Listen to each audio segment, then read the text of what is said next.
Hi everyone, it's Pete here. So I thought it was worth doing another video with the Arrma Senton here, just to do the maintenance bits that I didn't have time to do on the first two videos. If you haven't seen those videos, there was the unboxing and top tips, and then there was the review and top tips, and I covered such things as getting the power module out, thread locking the motor screws, also did thread locking the hubs, and I've undone the shocks and changed the oil. I made some little shock braces and a few other bits and bobs, so check those out. And because the Senton, Granite Typhon and Big Rock, and also I think the 4S Creighton and Outcast are so similar to this, you can apply these maintenance tips to those as well. Okay, so in this video we're going to be looking at changing the plastic bushings in the steering and changing them for bearings, and to do that you need to take off the top of the gearbox here. So while I'm in there, we might as well have a look at the differential and see how the bearings are doing in there, and we'll have a look at the Arrma Big Rock body that I've got for this, and seeing how it fits using the existing Senton body mounts. Okay, so to get to the steering bearings, I need to get this gearbox top off, and also because we're going to be looking at the differential later, I'm going to take out the prop shaft so I can lift that out of there. So this is just spring loaded, just comes up like that. Now just checking this bearing. Yeah, this is seized up again because this was in the wet, and so I haven't got another one this size, so I'm just going to give that a little bath in oil while I'm doing the rest.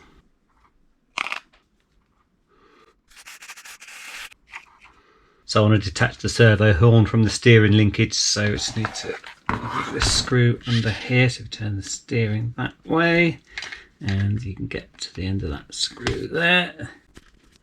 So tease that out of there. There we go. So we need to detach the things that are attached to this gearbox case here. So it's the upper arms, and then the tops of the shocks and the bumper.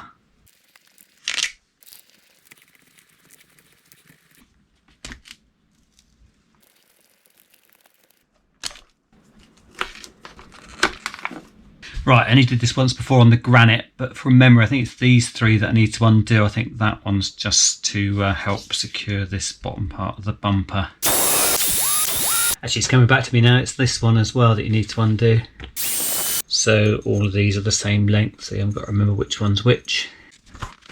So hopefully, yeah, that comes loose like that. So I was assuming that, like the Granite, this didn't have bearings in the steering, but they look like they are actually, although they look a little bit rusty, so I'll get them out anyway and just have a look. It's going to be easier if we detach these arms, so the screws are just underneath.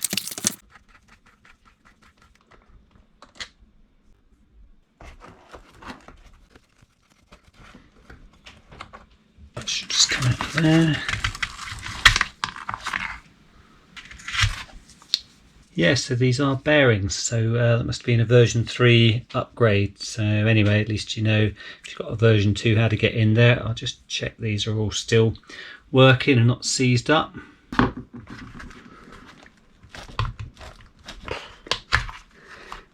Yeah, it might have been easier to get the servo out to give yourself a bit more wriggle room with that. There we go. Right, so these all seem to be working fine actually, so what I might do though is to just replace them. I've got these new ones, and give these a little oil bath with the other bearing.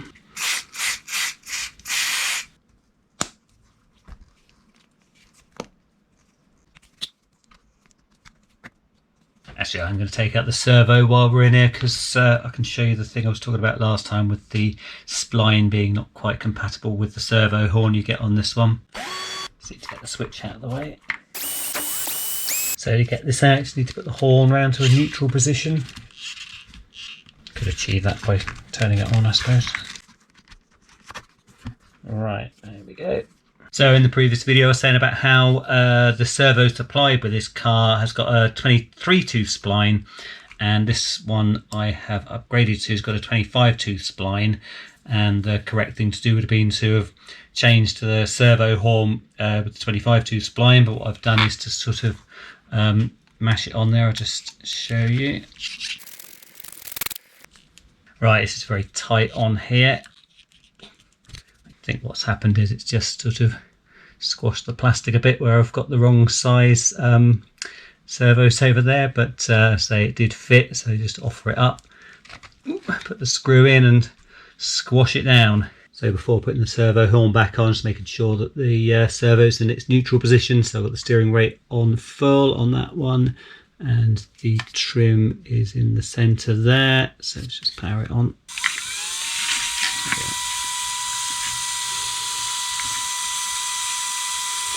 Okay, and then the horn looks to go as near to the centre as is possible. Now, because this is a metal screw going to a metal spline, it's going to use a little touch of thread lock on there.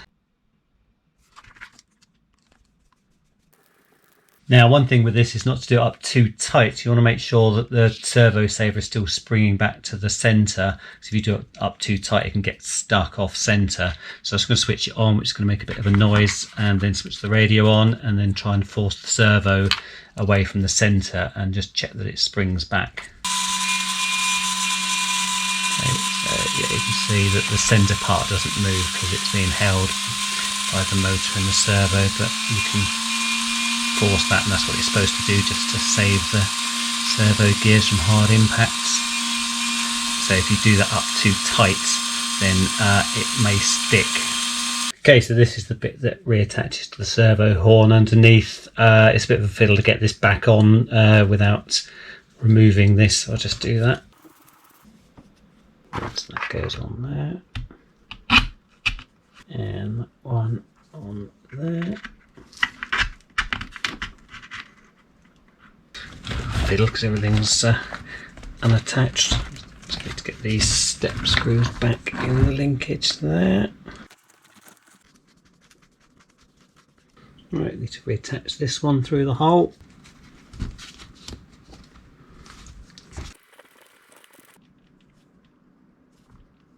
Right, that was a bit of a faff, to be honest. So we need to get the end of that linkage onto the servo horn. So just get the servo horn there. You might have to power it up to move that with your servo.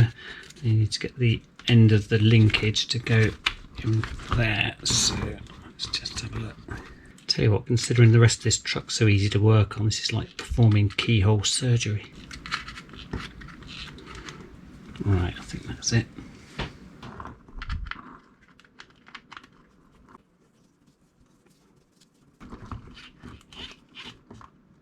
Right, that's all reattached now. So getting into the gears, this comes out now quite easily. So the drive shaft just come apart like that. It's worth making a note of how that is and which way round it goes and which way up it goes, because although it's similar top and bottom, it's not the same. I think the gear will only go in one way because of the way they've shaped that, so you can't get that in upside down like that. But yeah, it's just worth making a note of how it looks. Okay, so to get the drive shaft off, you need a 2mm long hex like that. So put that down there, you should feel it go into the end of the screw.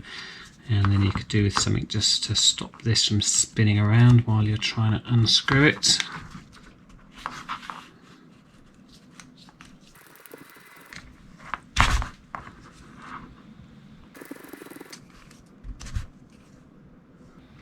Right, so then this housing comes apart with a couple of screws there and there.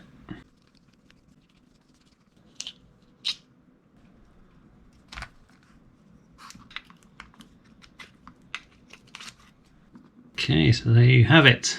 So this is the point where it's worth remembering which way up everything goes, because it gets a bit confusing with these bearings off. Yeah, this one feels alright actually, it feels absolutely fine.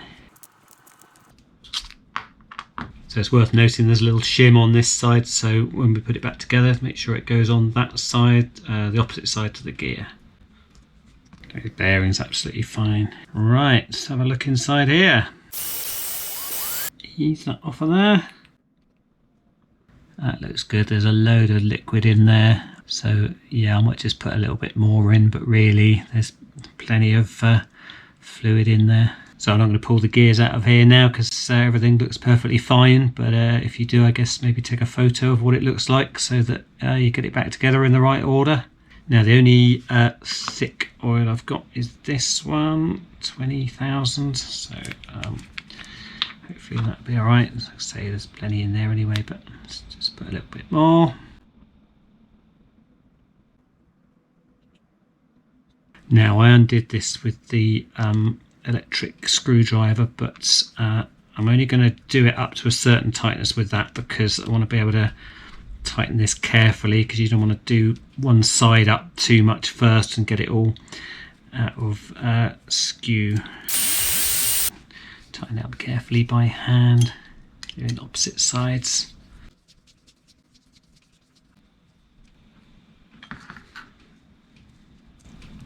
Okay, so that feels good actually. There's quite a lot of resistance there, but it's nice and smooth. Okay, just check the bearings on this input gear. So that feels fine.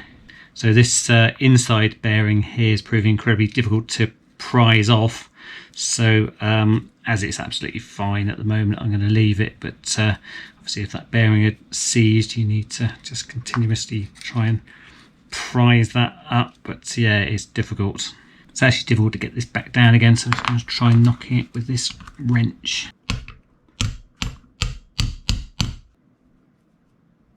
Okay, let's put it back together.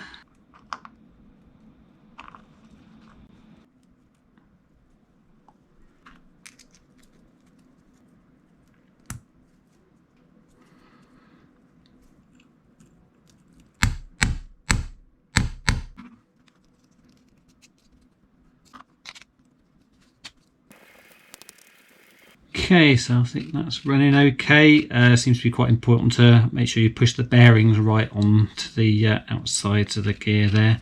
But yeah, I think that's running okay. So put a little bit of grease on before we put it back in the car, just using this stuff. Okay, I'm going to put the drive shafts back on. So as I did on the first video, let's make sure there's a little bit of thread lock in here. Let's wipe off any excess so I don't want it touching the plastic.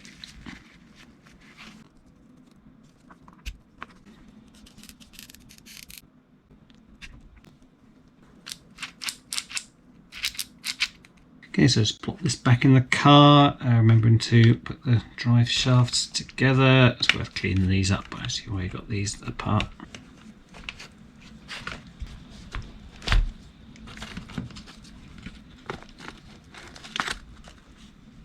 Okay, so pop the top of the gearbox back on.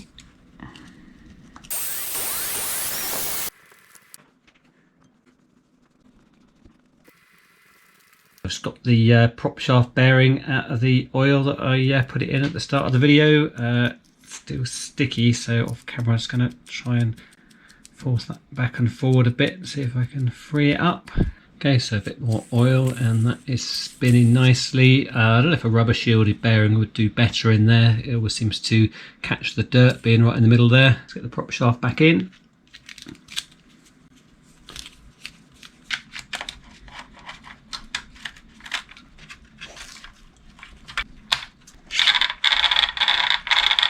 Okay, so to get into the back gears and bearings is almost exactly the same. It's got to get the power module out of the way, which I've covered previously. Now I wanted to be able to run this with some bigger wheels and tyres like these ones from the Granite, and I'll show you the problem with the Senton body.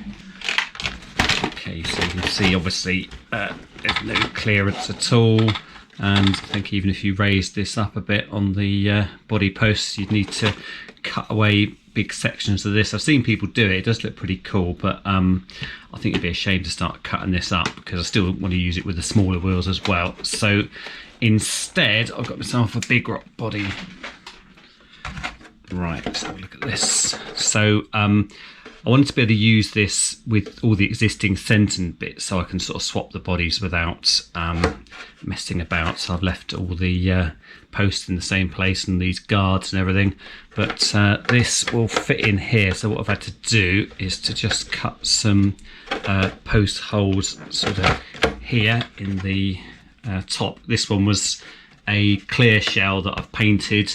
If anyone's interested, it was Tamiya PS61 backed with PS12 backed with PS5. So yeah, it's quite a nice colour.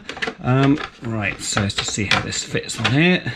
So it's a bit of a squeeze to get these body posts up through the body, but so I think it's worth doing this, you know, rather than try and change the body mounts every time you sort of change the body. So I'll just get this on. There we go. Like I said, it's a little bit of a fiddle with the body post in this position. What I did to get the holes in the right place was to put this on while it was unpainted, and I could see the positions.